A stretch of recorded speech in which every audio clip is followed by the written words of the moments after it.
Friends, I am Ankita. Welcome to my YouTube channel. दोस्तों, आज इस वीडियो में मैं सिस्टम ऑफ लीनियर इक्वेशन के बारे में दिखाऊंगी। तो आज हम पढ़ेंगे कि सिस्टम ऑफ लीनियर इक्वेशन क्या है एंड वो कैसे हम डिफाइन करते हैं। तो दोस्तों, यहाँ पे मैं क्या करूँगी, पहले late a system of m linear equation। तो मैं क्या करूँगी, कितना लीनियर इक्वेशन लूँगी, m number of linear equations लूँगी। सपोज उसको मैं ले लेती हूँ L1, L2, L3 up to Lm तक इन n नंबर्स ऑफ अननोन्स। मुझे n नंबर्स ऑफ अननोन्स भी चाहिए। सपोज उसके नाम में ले लूँगी x1, x2, x3 up to xn तक। Can be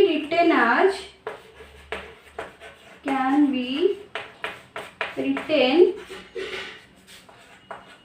in the standard form. इसको हम स्टैंडर्ड फॉर्म में कैसे लिख सकते हैं दोस्तों? उसकी स्टैंडर्ड फॉर्म क्या है, a11x1 plus a12x2 plus up to a1m, sorry this is n, a1n xn equal to, suppose यहाँ पे मैं b1 ले रही हूँ। Similarly a21x1 plus a22x2 plus up to a2n xn equal to b2।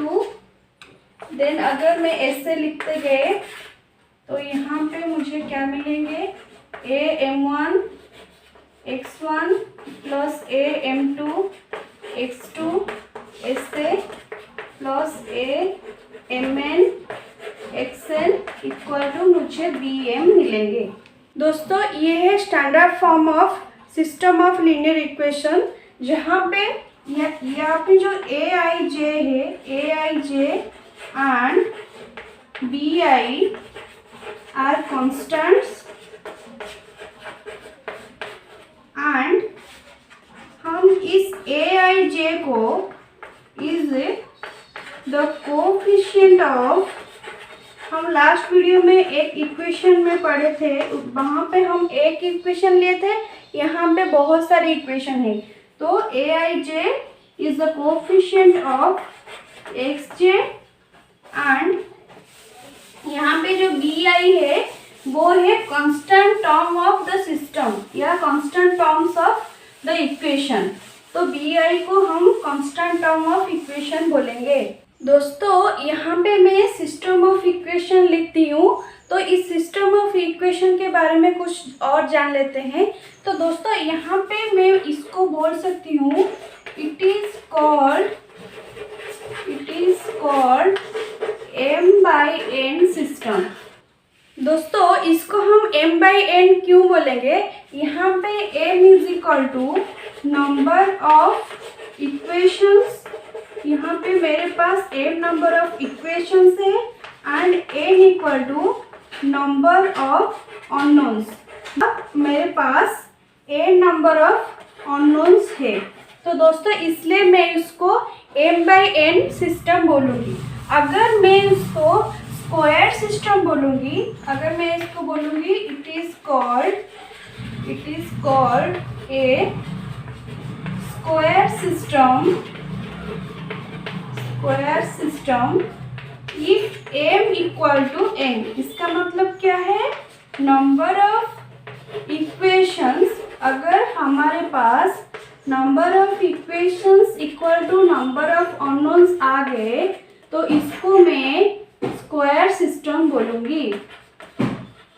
Unknowns, तो इसको मैं स्क्वायर सिस्टम बोल सकती हूँ।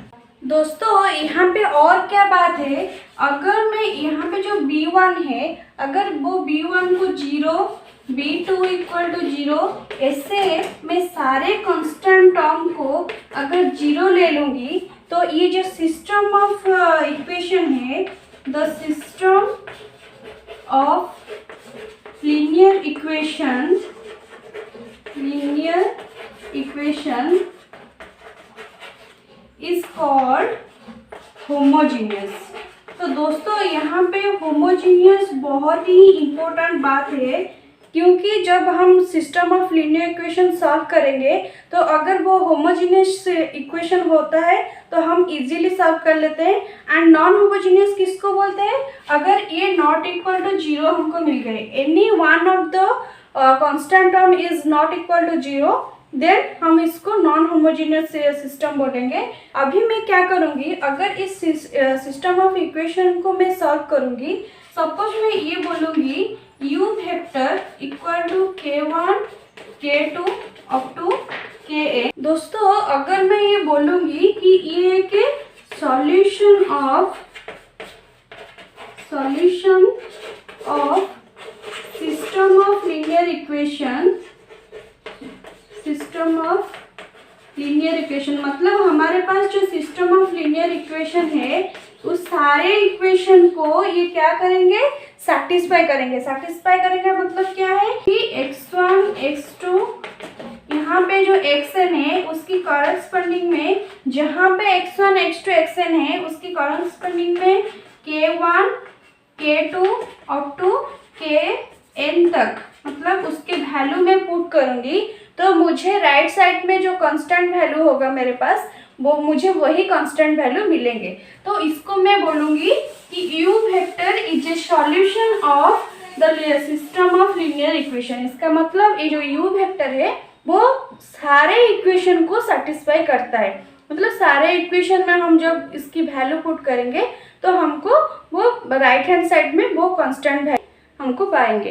तो यहाँ पे और एक बात क्या है, सपोज यहाँ पे मैं जैसे u वेक्टर ली थी वैसे ही अगर मैं v वेक्टर w वेक्टर ऐसे में जितना वेक्टर हो सकता है मैं चेक करूँगी ये कौन सी वेक्टर हो रहा है। अगर ऐसे वेक्टर मैं लूँगी तो यहाँ पे जो सारे वेक्टर को मैं सपोज a ले लूँगी, तो यहाँ पे a को मैं बोलूँगी a is the general solution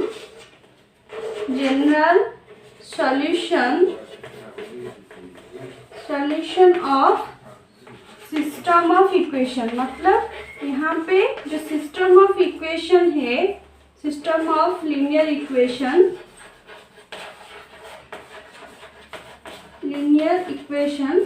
तो मैं जनरल सॉल्यूशन बोल सकती हूँ और क्या बोलूँगी, और सॉल्यूशन सेट भी मैं बोल सकती हूँ। ए इज ए सॉल्यूशन सेट, तो इसको मैं एक सॉल्यूशन सेट भी बोल सकती हूँ। दोस्तों अभी एक एग्जाम्पल देखते हैं कि हम ये एग्जाम्पल में क्या करेंगे। Check u vector is equal to -8 6 1 1 is a solution of, suppose इस इक्वेशन को मैं 1 दे देती हूँ, सॉल्यूशन ऑफ सिस्टम 1 और नॉट। तो हमको क्या चेक करना है कि ये वेक्टर एक सॉल्यूशन हो रहा है कि नहीं। दोस्तों लास्ट वीडियो में हम क्या किए थे, एक एग्जाम्पल जो किए थे वहाँ पे भी हम इस तरह चेक किए थे। एंड वहाँ पे हम क्या किए थे, एक वेक्टर लिए थे, हम चेक कर रहे थे कि वो इक्वेशन को वो सेटिस्फाई कर रहा है कि नहीं। तो दोस्तों यहाँ पे भी हम वही करेंगे। तो हम इस वेक्टर को क्या करेंगे, सारे इक्वेशन में पुट करेंगे एंड देखेंगे ये एक्चुअली सेटिस्फाई हो रहा है कि नहीं। तो पहला इक्वेशन में क्या बोलूँगी, x1, तो मैं डायरेक्ट पुट करती हूँ। हमारे पास जो u वेक्टर है -8 6 1 1। दोस्तों मैं क्या करूँगी, यहाँ पे इसका मतलब क्या है, x1 equal to -8, x2 equal to 6, x3 equal to 1 and x4 equal to 1। तो मैं क्या करूँगी, पुट करूँगी। तो x1 -8 plus 6 plus 4 into 1 plus 3 into 1। तो ये है LHS, मुझे RHS के साथ सेम चाहिए। तो इसको मैं सॉल्व कर लेती हूँ। ये हो जाता है -2 plus 4 plus 3, then this is -2 plus 7 equal to 5। तो दोस्तों देखिए ये RHS हो रहा है कि नहीं, तो हमारे पास RHS आ गया है। दोस्तों सिमिलरली हम सेकेंड इक्वेशन देखेंगे। सेकेंड इक्वेशन में क्या है, 2 into -8 plus 3 into 6 plus 1 -2 into this is plus 1। सो यहाँ पे -16 प्लस 18 प्लस 1 -2, तो this is 2, this is -1, this is 1। तो ये हमारे RHS हमको मिल गया है। ये LHS एंड RHS 1 है, तो RHS हमको मिल गया है, मतलब ये सेकेंड इक्वेशन को भी सेटिस्फाई करता है। देन सिमिलरली हम देखेंगे थर्ड इक्वेशन को, -8 plus 2 into 6 -5 into 1 plus 4 into 1, this is LHS। तो LHS में हम देखेंगे -8 plus 12 -5 plus 4, then this is 4 -1 equal to 3। तो देखिए दोस्तों यहाँ पे हमको RHS भी मिल गया है। अगर एक वेक्टर सारे इक्वेशन को सेटिस्फाई करता है, मतलब ये जो सिस्टम ऑफ लीनियर इक्वेशन है, सिस्टम ऑफ लीनियर इक्वेशन में अगर सारे इक्वेशन को सेटिस्फाई करता है, तो हम बोलेंगे here U vector is a solution of U vector is a solution of the system 1। तो इस सिस्टम के हम इसको सॉल्यूशन बोलेंगे। दोस्तों सिमिलरली हम और एक वेक्टर लेंगे, सपोज B वेक्टर, वहाँ पे क्या है -10 5 1 2। तो हम ये चेक करेंगे कि ये सिस्टम को ये सेटिस्फाई कर रहा है कि नहीं। तो यहाँ पे क्या है, x1 x2 x3, then this is x4। तो सिमिलरली मैं चेक करूँगी फर्स्ट इक्वेशन LHS। तो यहाँ पे -10 plus 5 plus 4 into 1 plus 3 into 2। तो यहाँ पे क्या मुझे मिलेंगे, this is -5 plus 4 plus 6, then this is -5 plus 10 equal to 5। तो मुझे यहाँ पे RHS मिल गया है। तो इसका मतलब इस वेक्टर फर्स्ट इक्वेशन को सेटिस्फाई कर रहा है। देन सेकेंड हम चेक करेंगे सेकेंड इक्वेशन को, 2 into -10 plus 3 into 5 plus 1 -2 into 2। तो यहाँ पे मुझे क्या मिल रहा है, -20, this is -20 plus 15 plus 1 -4, then this is -5 -3, this is -8।